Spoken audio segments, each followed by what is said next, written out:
Welcome to odds.com continuing coverage of the MLB playoffs.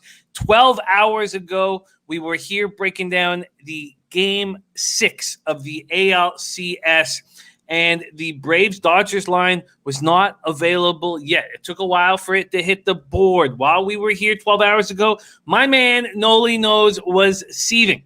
He was angry, understandably so.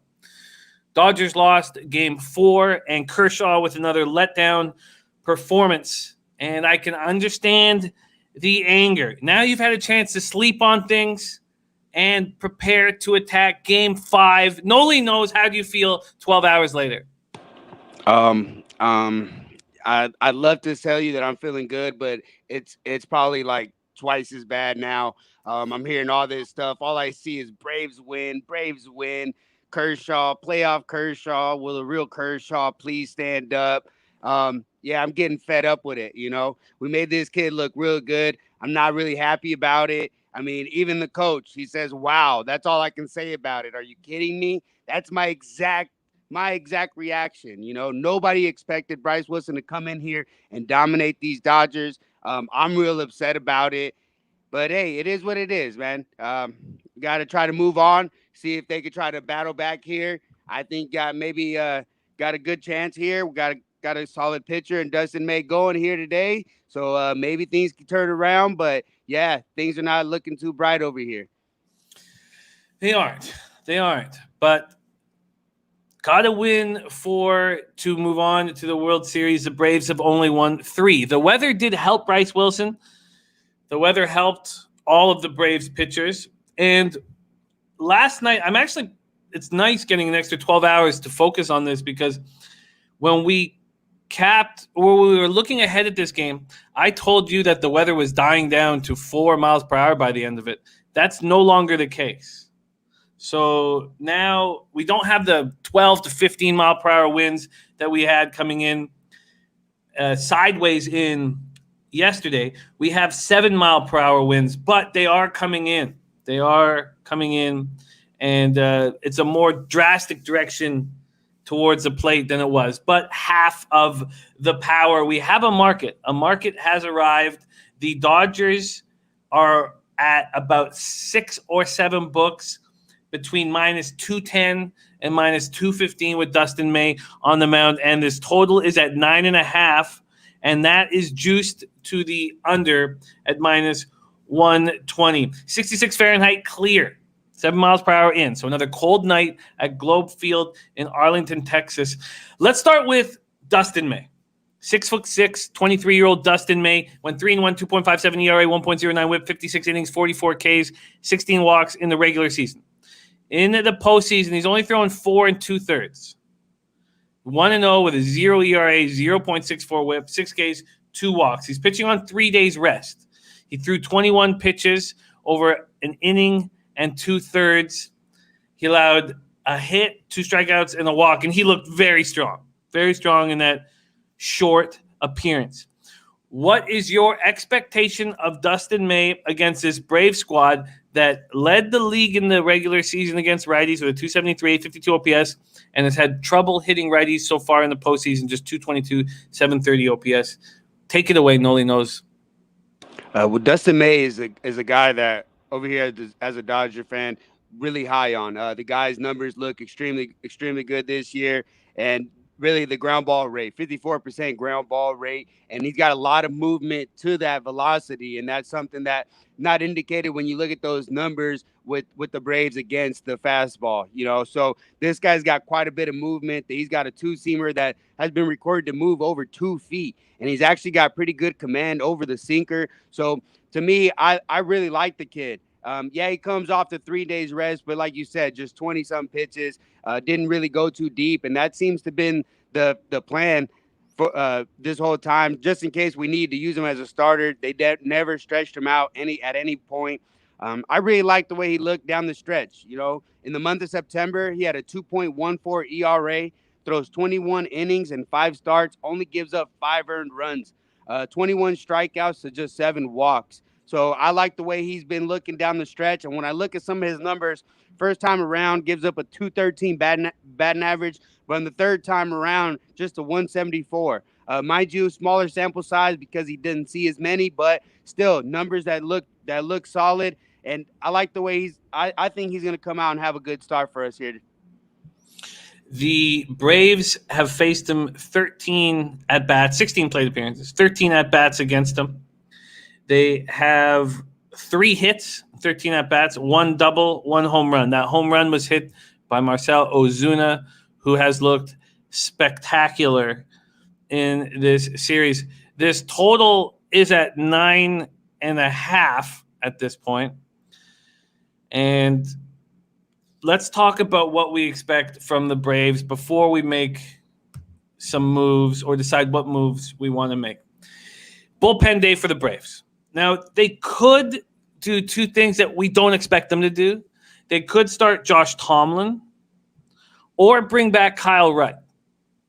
And Snicker's not tipped his hand as to what he's going to be doing, but those are 2 possibilities there. He has, of the 4 arms he used in Game 4, Will Smith, Chris Martin, Tyler Matzik, and Shane Green. Only Green also pitched in Game 3. So you have to think Smith, Martin, and Matzik are available. Mark Melanson, Darren O'Day, and A.J. Minter have not pitched in 2 days. And at this point, we don't know what he's going to do. Do you have any guesses as to what Snicker's going to do? Honestly, that's a big question mark as well for me, because I think those first 2 options that you mentioned as on this side, I think that's bad for the Braves, because I think Dodgers can get to both of those guys. There's nothing those guys throw that are going to trick these Dodgers, and so I think that would be bad. But I mean, who's to say? I mean, I think everybody's looking good right now against the Dodgers. I mean, it's been a while since they've been able to put some hits together, so they've been able to manage it pretty well. And so, I mean, I'm not going to question them at this point, but I'm really curious to see what he's going to do. That has a lot to do with what my last decisions will make. Dodgers in the postseason batting 247, 785 OPS. You take away that 1 inning in Game 3, that first inning in Game 3, their numbers won't look so spectacular. All right. There is the most important element of Game 5. Now we get to the important part, or the hard part. How are you planning to attack this game? Nolly knows. Well, I mean, I mentioned it a little bit with the Dodgers bats. When you look in that 15-3 victory, all 15 of those runs came in the first 3 innings. And from that point on, they were only able to record 2 hits, 2 singles the rest of the game. And then they come in yesterday, we're only able to record 3 hits. So that's only 5 hits in the last 15 innings for these Dodgers.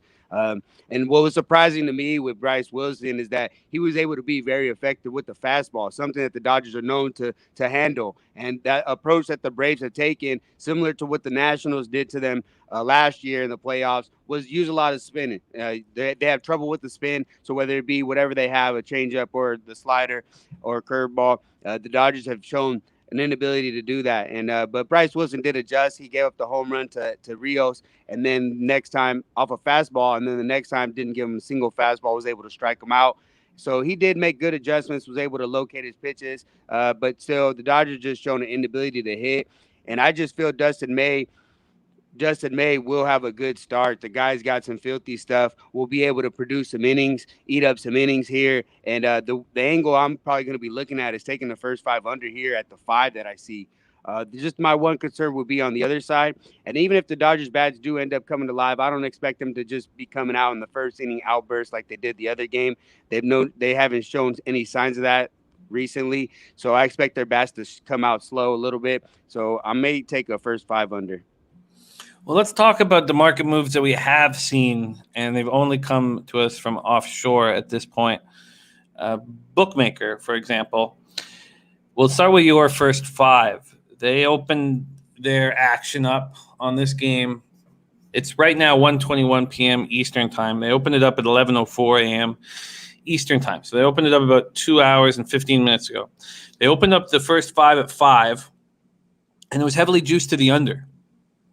5 at minus 125. There's been a 21-cent move to the over. That is now, so the over opened at 5 at plus 105. It's now at 5 at minus 116. Then let's go to a full game. And this is where we have extremely interesting stuff. In the first 5 minutes, there was major moves. 11:04 a.m., it opens up at 9, minus 125 to the over.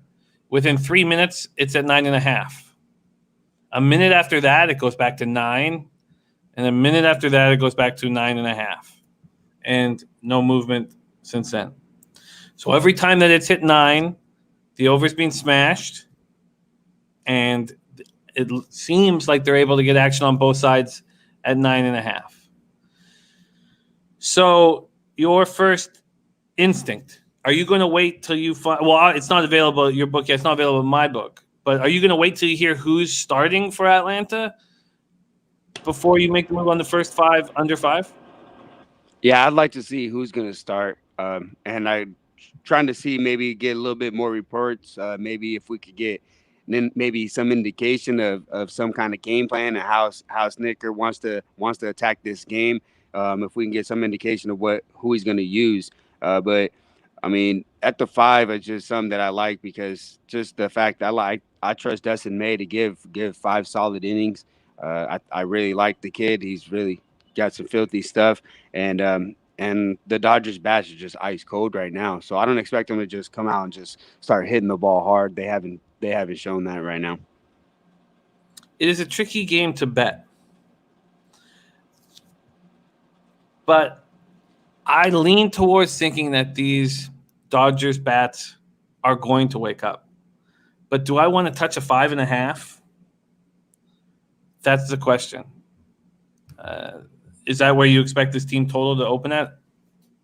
Yeah, I expect it like that. You see the Dodgers 200 favorite, similar to what we were talking about last time, 5.5, then the 3.5, I guess, or maybe even 4 for the Braves, seeing the 9.5 total. But I'm just not trusting the bats to just suddenly wake up. I don't know if they're figuring out something over there, but I mean, Dave Roberts is trying to say the right thing, saying that they're hitting the ball hard, and just at guys. And there were a couple, but not enough. They weren't squaring the ball a lot, and it's been like that since, like I said, since the third inning of Game 3. So to me, to just suddenly expect the bats to wake up, it just doesn't work like that in baseball. And to me, I don't know. This is a tough game. But do you think if the wind is 7 miles an hour, not 15 miles an hour, that Pollock and Bellinger, those warning track shots, both leave the park? I mean, it's tough to say. I'm not necessarily a meteorologist to really give an opinion on that.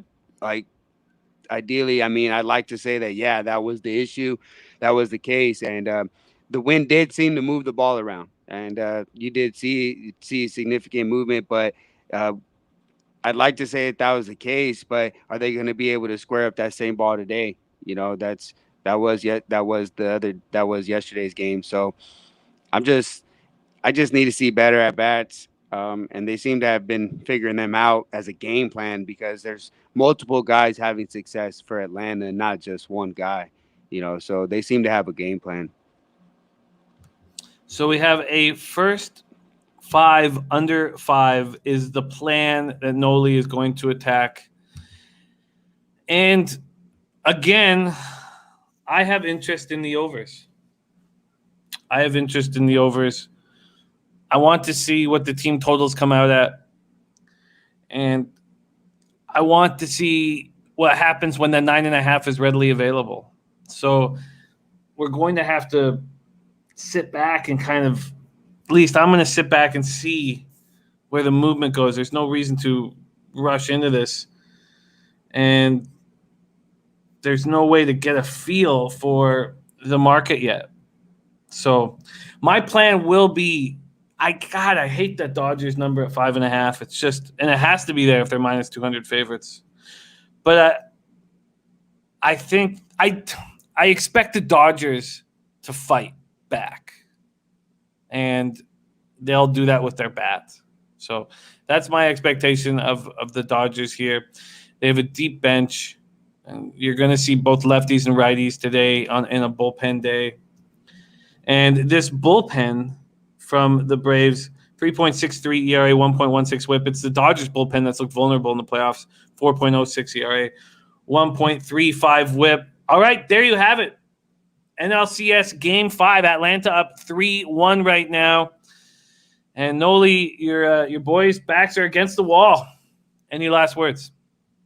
Yeah, it might be exactly that. It might be the last words, Jimmy. Thanks for setting that up. Yeah, it might be the last game. It's gonna be tough. You know, Atlanta's playing loose. They're playing real good ball. They're getting a lot of success from multiple different positions. Different guys stepping up every day. So they're definitely in a tough spot here.